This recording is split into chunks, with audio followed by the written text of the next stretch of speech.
And one more woo up in here. Can we get some claps right now going on up in here? Can I get about 3 to 5 steps forward if you would like to, if that is comfortable with you, just to get a little closer in here so we can have a little aura and some environment around us right now. I want to thank everybody. I would say good morning, but now is not a time to mourn. Yesterday is not a time to mourn. There is no sadness. Right here, what you see is people rising together and shining like the bright sun that we are, showing the true colors of everyone and everything around us. So this right now is a grand rising, not a good morning, family. There we go. So I would like to welcome you to Harpers Ferry this morning. My name is Thaddeus, Thad, please, with West Virginia Working Families Party. And we're here this rising to kick off the Freedom to Vote relay. After caravanning across the state of West Virginia, going from Charleston to Fairmont to Morgantown, Charlestown last night, and here we are in Harpers Ferry today, to bring the message, to bring the clear message back to D.C. that we need the Freedom to Vote Act right now. To get things started off this morning, let's open up with a quick prayer from Reverend Biandi. Thank you so very much. I'm Reverend Biandi, a United Methodist pastor working with Faithful Democracy and the West Virginia Faith Table. Faith voices that are in action to do great things to ensure that every voice is heard. I'd invite you to join me in prayer this morning. Lord, we are here this day, and if we but look around, we see the beauty of this creation. And Lord, it takes our breath away. But Lord, in the midst of the beauty of this creation, there are ugly things as well. And so, Lord, you have put us to work. You've put us to walking. You've put us to biking. Lord, may our feet carry us where you guide us. And Lord, be with our leaders, that nothing may stop every voice from being heard, because, Lord, you hear every single voice. We pray this all in the name of the one who gave so much for us. Amen. Now to introduce our first speaker, this brother came by Beckley, West Virginia. He said, man, I want to bring the Freedom Ride votes through Beckley, West Virginia. I said, Beckley, West Virginia? You ever heard of Beckley, West Virginia? He said, no, I know about Appalachia. I also know a little something about them Appalachians y'all got up there too. And y'all know how to turn things up and get things done right. So I would like to introduce you to our first speaker here today this morning, Cliff Albright with Black Voters Matter. Everybody, please give a warm welcome to my brother Cliff.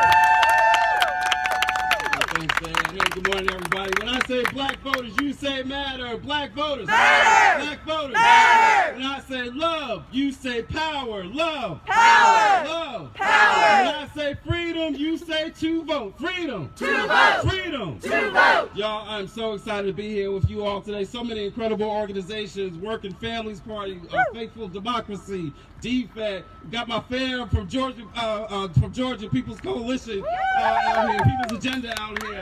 And just so many organizations, individuals that are out here. And this is what it's all about, y'all. When we always do that chant, y'all know how it goes. Show me what democracy looks like. This is what democracy looks like. This is what it looks like. And we're out here in historic Harpers Ferry. First, let's give it up to the folks that started off the relay yesterday with that incredible caravan throughout West Virginia. And this is day 2, and I'm going to keep it short because I need all my time to get these 60 miles in. So, yeah, we need to leave on time because I will need that time. But we are here demanding the Freedom Vote and demanding the Freedom Vote Act, as well as the John Lewis Voting Rights Advancement Act and the D.C. Statehood Act. We need all of our voting rights, not just part of it, all of it. And we don't need it next year. We don't need it 2 years from now. We need it now. And so we are here on the day after a vote, when we saw once again the filibuster being used to squash our voting rights the same way it's been used for over 100 years, primarily to block civil rights legislation. Ew. That's right. And so some people might be looking at that and they might be dismayed, right? And they might be afraid. But we are here in the historic Harpers Ferry, where we have learned the lessons that sometimes, even after something that appears to be a loss, sometimes that's just the preface to a victory. Yeah. Right? Sometimes when people think that they got you beat, what they don't know is that you got something waiting on them on the other side. And so I don't care what happened yesterday, because we all know that we're not giving up. And that at the end of the day, we will get voting rights legislation. And so again, I'm excited to be here with you all. I'm gonna turn it back over to Thad because we are about to get going on this. Whether you're walking, riding, jogging, driving, whatever you're doing, there is a role for everybody to play. Everybody's got a role to play in this struggle. So if you're watching right now and you've not yet get involved, guess what? It ain't too late. That's right. You can still get on the train and get on the caravan and get on this victory. Thank y'all. Thank you so much for that, Cliff. Just transitioning to make sure that we keep the blood going and make sure we get this thing in a nice little schedule. Then I'd like to transition over here to Rev Lene to speak and give us a couple of words. Thank you. Friends, the spirit of prophetic citizenship is with you and also with me. The spirit of prophetic citizenship is with you And also with you. Friends, I am here today to do just a small bit of mourning, just a small bit, to mourn with you that America's covenant is broken. That's right. We have a basic covenant in this country. Self-evident truths that all men and women and non-binary folks That's right. are created equal and endowed by their creator with certain inalienable rights. That is our basic covenant in this country, and I mourn with you today that our covenant is broken. In the church, we call it like this. Each one of us is created in the image of God. A divine imprint on your soul, on mine, in your mind and mine, on your body and mine. And because of that divine imprint, we are not just invited to discern on our own the wisdom of the universe for our own small lives. We are actually required as a moral obligation, each one of us individually, to discern divine wisdom for the well-being of the community. It is an actual obligation, not just something a governing body can pass and say you got it or you don't. That's right. This is a divine requirement That's right. that you and I and all of us together discern divine wisdom for the good of the whole. That covenant, friends, has been broken. So we do a little bit of mourning. It is, in fact, mourning. But we are not without hope, friends. That's We right. are not without hope. We know that through hard work and a whole lot of grace and a whole lot more work and a whole lot of grace, That's right. covenants can be restored. Yes. And that's what we're about today. And thank goodness for every one of you getting ready to get on that bike to go to the house of power and say power belongs to the people. That's right. Power belongs to the ones who have been given that God-given, not just right, but responsibility to discern wisdom for the good of the whole. That's right. So we are not without hope today. In fact, we are full of hope. We are full of conviction.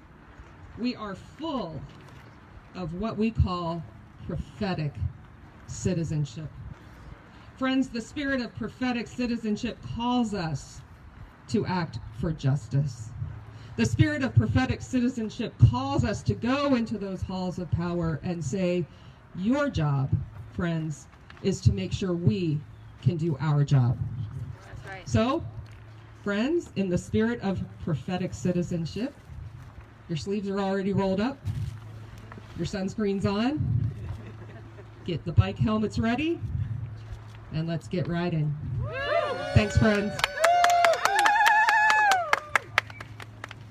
Thank you so much for that. The next person we're going to have up here is a very true testament of going to those people, talking to those people, and giving them the platform to be what they want to do.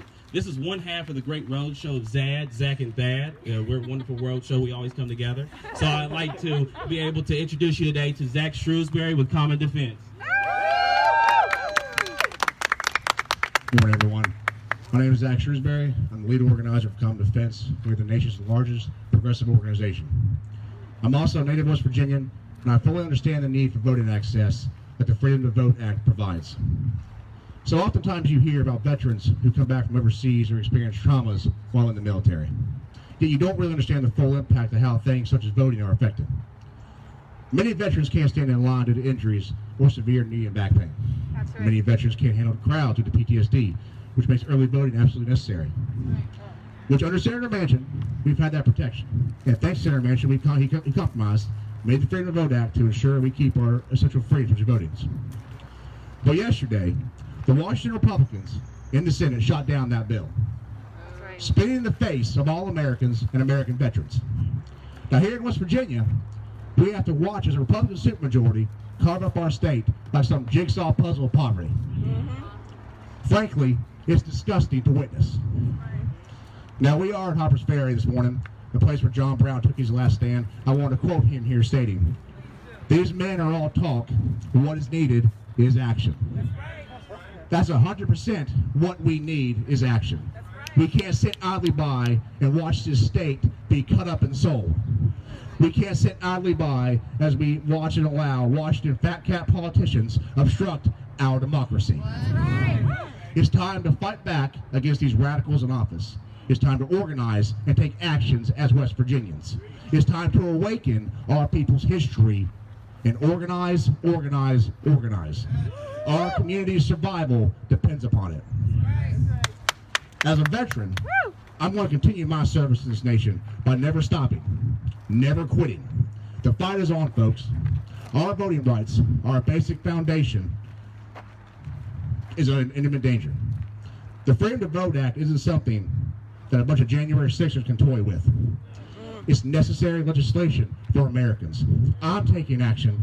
We are taking action. It's time for everyone to stand up and defend your republic, defend your voice. Stay in the fight, West Virginia. Thank you.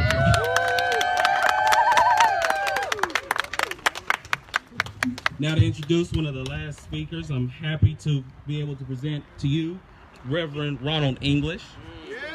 Reverend English is licensed and ordained into the ministry by the immortal leader and guidance of Doctors Martin Luther King Jr. and Sr.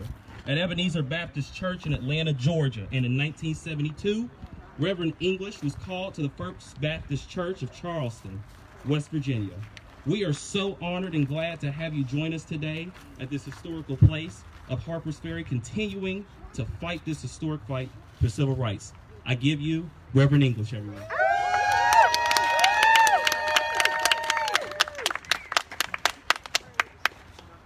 I'm more than delighted. I'm excited and ignited to be here. And I'm glad for those that came before me because they kind of gave me a couple of ideas and inspiration in the moment. First of all, I want to say to the last speaker, thank you for your service. That's right. Thank you. Thank you for your service. And then when somebody said that this was a relay, I remember in high school I did participate in 440 relay and one or two others. And what made the relay work is that you had to pass the baton and place it in the hand of the one that takes it from where you leave off. That's right. And I feel that there is a lot of baton movement, placement, and strategically handling between how it moves from one to the other. And that's what teamwork is about. And that's what I'm feeling in this place, that there is a sense of teamwork and connection that is making it worth the run. No matter what the outcome, it's already in here. Old folk used to talk about something on the inside, working on the outside. So that whenever there's anything working on the outside, on the inside, then we got to find the resource and the source for continuing that kind of momentum for passing the baton until the race is done. And so I appreciate how that image and what you are talking about doing is represented by your presence here today. And there are some runners that are young, there are some runners in the middle, there are some runners like me who can maybe be there to cheer on the baton, but take delight in being a part of the team. And so that's the first thing that really struck me about being here today, that there is a relay going on and everybody has a part in it, and just passing the baton from one generation to the next. Then the other is, somebody talked about the mourning and regretting that she had to mourn. Well, I believe that this movement also is about moving from mourning, M-O-U-R-N-I-N-G, to mourning, M-O-R-N-I-N-G. And one goes with the other, because mourning is something that you do because you are feeling that something is past. Someone has passed. There is some memory that seemed to be lost. There is something that causes a sadness. But if we don't have some sense of mourning, then we don't know how to arrive at morning. Right. In other words, when it is darkest, you see the light. And when the dawn is coming, and when the dawn is breaking, there's night behind it, but there's sun above it. And so that's how you literally see how the movement goes from morning to morning. And that's how we have something to celebrate every day. That we get up and say, good morning, y'all. Good morning. Good morning, good morning, good morning. There are three things that come to mind, and very briefly, in terms of being here today. I'm delighted to be at Harpers Ferry, because when I heard the invitation, I was going to be here anyway, because of what this space and place means to African Americans, and for what the voices around here feel. And there's a sense of that presence of John Brown's race. But there's also a sense of that presence of W.B. Du Bois. W.B. Du Bois, Niagara Movement. And in the second meeting of the Niagara Movement, which was the birth of the NAACP, I'm proud to be president of and kind of servant leader in that capacity. But in that second speech at the second gathering of the Niagara Movement, he said the first order of business was to get to vote. Was to get to vote, because it was vital in that time just to have the right to vote, because folks got lynched on the way to the polls. That was a tragedy just in terms of standing up and thinking about you wanted to get the right to vote. That was the context in which he was speaking, that this has to be our first order of business. And that's how the fiber of where we stand today was begun in terms of the Niagara Movement on this spot, in this place, and where we hear those voices still in the air and in our hearts and minds and spirits. So had to be here. And old folks used to say, glad to be in the number. One more time. One more time. Other thing that comes to mind is how we have to recognize that a part of how we move from disgrace to dignity, how we move from understanding that when it is darkest we see the stars, means that every moment of our involvement has a message in the minute. One of the things that I was really glad to be a part of is how I could feel the energy that would show up in this group in the moment. Because in this moment, I got a feeling everything is going to be all right. Yeah. I mean, just some of y'all might have heard about this book called The Power of Now. You know, that means that in any given moment, you can say it's all good. Anything that we worried about is because of something that we anticipate going to be wrong tomorrow, or that we brought from yesterday. But when you look around right now, you can look around and say, it's all good. Look at somebody and say, you know what? It's all good. It's just good to be here because it is all good. And therefore, that gives you energy in the moment to stand not only on your ground and what you are grounded in, but in terms of communing with the ancestors, because that's where they speak. They speak in the moment. God of our weary years, God of our silent tears, thou who hast brought us thus far on our way, thou who hast by thy light led us into the light, keep us forever in the path we pray. Keep in the moment, pass the baton, be delighted that we are moving from morning to morning. Listen to the voices that are within us and listen to the voices that are around us. The last thing that I have written down here is to give thanks for the invitation, but also to acknowledge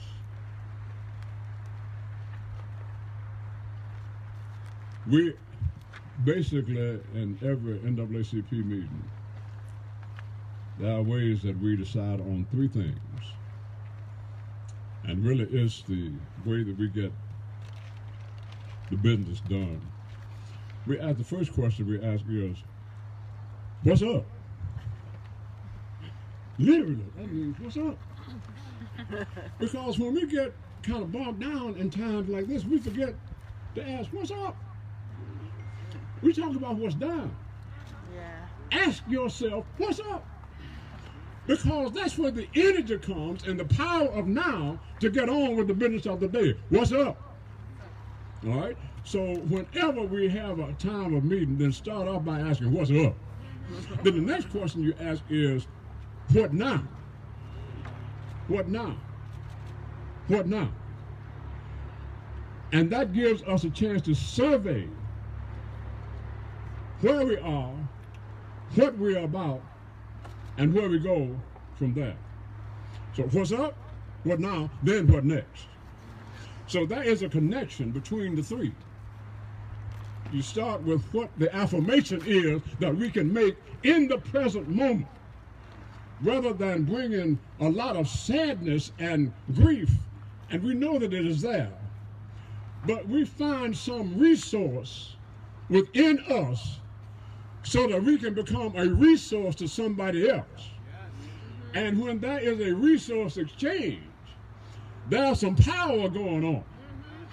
And it's like the resource exchange in the group in terms of what has brought you here this morning. Lastly, we have been encouraged, we have been trying to be encouraging to Senator Manchin on a couple of occasions when we met with him. NAACP presidents met, George Rutherford was there, and it seemed like that meeting went pretty good, and that was something that was really helping in terms of how he was giving responses then. But there are two things that I have had, well, one is when you talk about filibuster, I was surprised that the racist history of the filibuster was not known. He was not aware of the racist history of filibuster because, see, I came from down south, down further south. And when I was growing up, the filibuster was used by the Dixiecrats to oppose everything that even looked like civil rights legislation. And it was done consistently. And I believe that James Eastland is still the one who has the record for speaking the longest on the filibuster. If they bring the filibuster out back, they at least ought to have, you have to show up the filibuster. Yes. I mean, so when you do it long distance, then that means you really haven't put anything in. Really, yes. But you have taken something out. So I hope that if we have to deal with it in that way, then at least you have to show up to be counted rather than a long distance delay because either of laziness or you just too much involved in something else. But I think that if you had to sweat on the floor to defend your position, I think it would make a little bit more difference in terms of what kind of energy you were able to sustain for the blockage that you want to present. So part of what I hope at least will be more of a upfront event that will make a difference is something happening with the filibuster, because it has been a tool that has been in the basket too long. In fact, I really was part of the conversation I had with the senator. Senator, now if the concern is that one party will use it when it's in power and another party will use it when it's in power, I said, well, if it's an evil tool in the box, if it's a tool in the box for that use, then why not take the damn thing out the box? Then nobody can use it. But it's going to take a while before we get there. But that issue about the filibuster is something that will loom larger now, I believe, in light of the fact of where we see it has drained us and has stained us in terms of where we go from here. Last but not least, I heard Dr. King preach more than I heard him speak.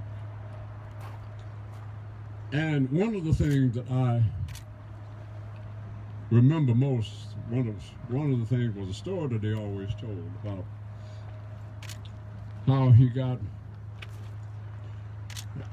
was on the way to the airport late night for a flight, and his driver was on a 2-lane road, and the guy that kept coming, drivers kept coming, kept their headlights blaring on the high beam. Driver said, "Doc, I'm tired of that. The next time that somebody comes blaring at me with their high beams, I'm going to keep my high beams on so they can see what it feels like." Doc said, "No, you can't do that, because somebody got to have some sense on this road." Part of what you are saying, we are saying, that in spite of all the craziness that is going on, somebody got to have some sense on this road. That's right. Turn to somebody and say, "You know what? We got to keep some sense on this road." Yes. We got some difficult days ahead, but we got to keep some sense on this road. Keep hope alive. Last thing, Dr. King has often been misquoted by saying that it's always right to do the right thing. No, he didn't say that. He said it's always right to do right. Because he also put it in the context of saying, and I close with this, he said that there are certain critical moments when you have to make a critical decision.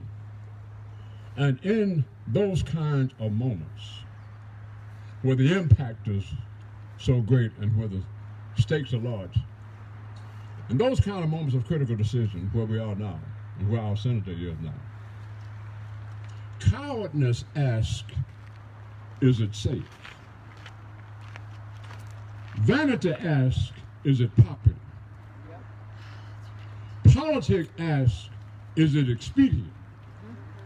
conscience asks, is it right? Yeah, that's right. And therefore, there are some things we don't do because they are popular, because they are expedient, but because they are right. That's right. Amen. And in that sense that he says, it's always right to do right. And I want to make that clear, because he didn't say it's time to do the right thing, because that means that right becomes a modifier of the noun thing. Yeah. No. When he says it's always right to do right, right stands on its own. That's right. And so we keep our energy grounded in the confidence that whatever we are doing is because we know it is right. That's right. We are on the right side of history. We are on the right cause. Yeah. We are in the right place That's right. at the right time. That's right. Keep hope alive. Thank you. Thank you so much for that powerful speech, Reverend English. Talking about doing the right thing. Do the right thing too. Spike Lee and Joe Manchin coming out this Christmas. Gonna do the right thing right now. I was in men's acapella, and this is a really good time to sing. But doing the right thing, I'm not gonna sing. So I'm gonna give it to Lucia Valentine, who is a really great singer. Lucia, if you could offer us your voice, Zach, take that sound. Oh, thank you, Julie. Come on, Lucia, give us some vibrations. Thank you, everybody. Thank you, guys. It's beautiful to be here with you all this morning, and feel free to sing or clap along. Woke up this morning with my mind set on freedom.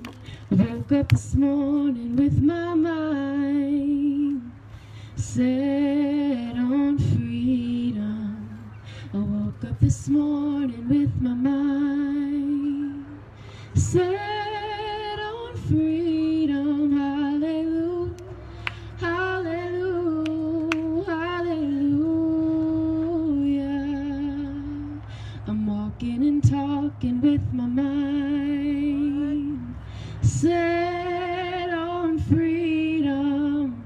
Walking and talking with my mind set on freedom. I'm walking and talking with my mind set on freedom. Hallelujah, hallelujah, hallelujah, hallelujah, hallelujah, hallelujah.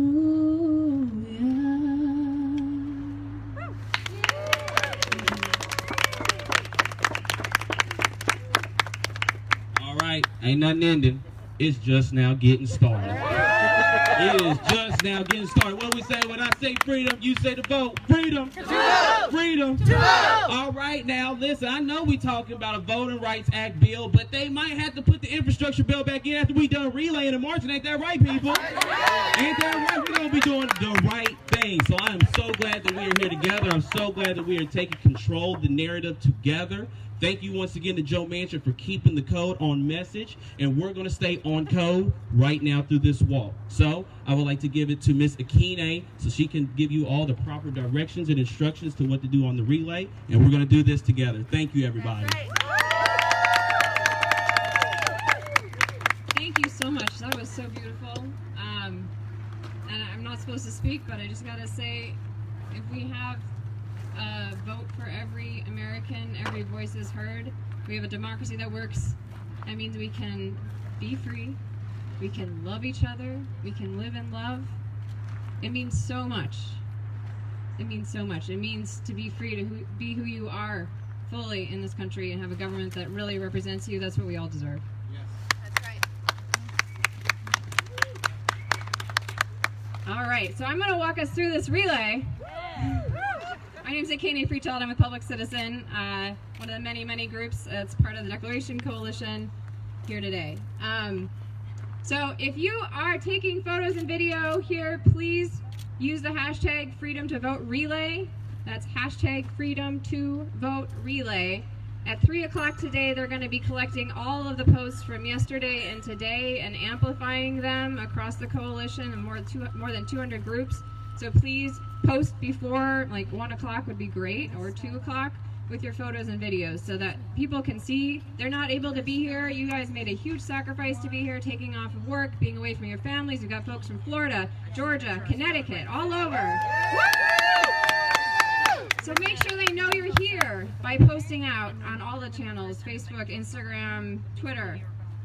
So I'm going to walk us through. We're going to get started after we take a picture. So after I'm done talking, we're all going to come around the signs and get a photo, and we might move you around a little bit if the lighting needs to change. Get a photo, bring your bikes, make sure that they aren't blocking anybody. And then we're going to line up, walkers first behind the banner, bikes after, so that everybody can read the banner and we can see the walkers. So we're going to line up close to that sign and that lamppost there so we can walk across the bridge together. Then we're going to let the bikes go ahead. We know that they're fast. We're going to let those runners go ahead if we got any runners here at this point. But when we'll be able to get photos of you crossing the bridge, and then you can run ahead on the bikes. So we're going to get to Brunswick as our first stop. Every single stop you have a wonderful team of support folks. We're going to have Gatorade, they're going to have water, they're going to have all of your favorite snacks, we hope. Other things you need, first aid kit. We'll have a few bike tools. Hope you brought some too in your flat kit. And if you need help, there is a guide like this on the table for every relay participant. It has every single stop. It has a little map of where the support team is going to be, where people can park to pick you up. All the good things are in here. There's 2 phone numbers at the top for Charlie and Joan. They are the dispatchers. If you have a bike issue you can't fix and you need the bike guy to come and find you on the trail, call Charlie and Joan. If you fell and you need a Band-Aid, and not an ambulance, call 911 if you need an ambulance. If you need a Band-Aid or something and your walk marshal doesn't have one, call Charlie and Joan. If you need a ride, call Charlie and Joan. They will get you to the right person. So if you don't have this packet or you don't have those numbers, you can grab one. You can take a picture of those numbers. They're right on the front of the packet. All right. So we're going to kick off from here shortly. Take a picture, start walking. We're going to get to Brunswick. If you are coming back from Brunswick to West Virginia, you're going to wait for a Beans in the Belfry coffee shop. There's some good snacks and things there, and wait for a shuttle with Morgan. Morgan, you want to raise your hand real quick? If people are coming back to West Virginia, you're shuttling. Nobody? Okay, all right. So, but people can wait for the shuttle if you're walking forward on the trail at Beans in the Belfry, which is a coffee shop. It's like a block off the trail, block and a half. There's a shuttle with Kim at West Virginia Elite Excursions. If you need Kim, you can call Charlie and Joan. They're your people. So they'll be taking walkers from Brunswick. There may be new walkers at Brunswick, but walkers who are tired after the first 7 miles, which we appreciate, we'll shuttle you on the West Virginia Elite Excursion shuttle to Point of Rocks. So after Brunswick, it's Point of Rocks. Bikers are going to get there early. Stop in Point of Rocks, get yourself fed, be back at Point of Rocks for the amazing press conference of the League of Women Voters. And the Maryland Sarah Club and all these wonderful groups are putting on. Black Voters Matter. Cliff is going to be speaking again from there. So, and lots of other great folks. So make sure you're at that press conference. We should all represent. We're here for the cause. And then at 1 o'clock we'll restart walkers and bikers again. All right. So 1 o'clock the shuttle will also be there to take people back to West Virginia if they need to get their car. All right. So walkers can then walk from Point of Rocks to Nolan's Ferry and get picked up again by the shuttle and get shuttled to Angler's Access. So there's tons and tons of stops in between there. At Angler's Access, so walkers start again. There'll be more people joining to finish out the day at Glen Echo Park. Glen Echo Park is really, we're just going to have a warm welcome there, but it is really important. It was desegregated by Harvard students over a year-long campaign. It was a huge civil rights fight, so please remember that and share that information as you're sharing photos. All right. I was going to go over the rest, but hopefully folks will join us again. If anybody can join us tomorrow, we're starting at 1:30 at Glen Echo again, going all the way to Ben's Chili Bowl for a shindig and on U Street in Washington, D.C. And then Thad is going to be running us home for the very last mile to the relay on Saturday at 11:30 outside the U.S. Capitol to pass the baton. So some of the teams have batons. If you want a baton, come find me. If you have a bike or need a bike, Justin Kwasa from the League of Conservation Voters, the co-convener of this event, has a U-Haul. You can put your bike in. If you get hurt or your bike gets messed up or you need help, he's got a call Charlie and Joan, or talk to him right now if you want to get his number if you have a bike or need a bike. And then Morgan's got an announcement, and then we're going to take a picture so everybody can start moving this way. Just real quick, if you guys aren't going on the relay or you're looking for an action to take today, you can text the words free vote to the number 30403. Again, that's the words free vote to the number 30403. And what that's going to do, it's going to immediately text you. And then when you type ready, it's going to call you directly to Senator Joe Manchin. It's going to give you a message, a sample message of language that you can use on that voicemail to him, asking him to pass the Freedom to Vote Act. So again, if you're looking for action to take today and you're not going on the relay, or maybe you are and you're going to stop for lunch, feel free to text the words free vote to the number 304, just like our area code in West Virginia, 30403. Thanks so much, and let's go take our pictures. Thank you.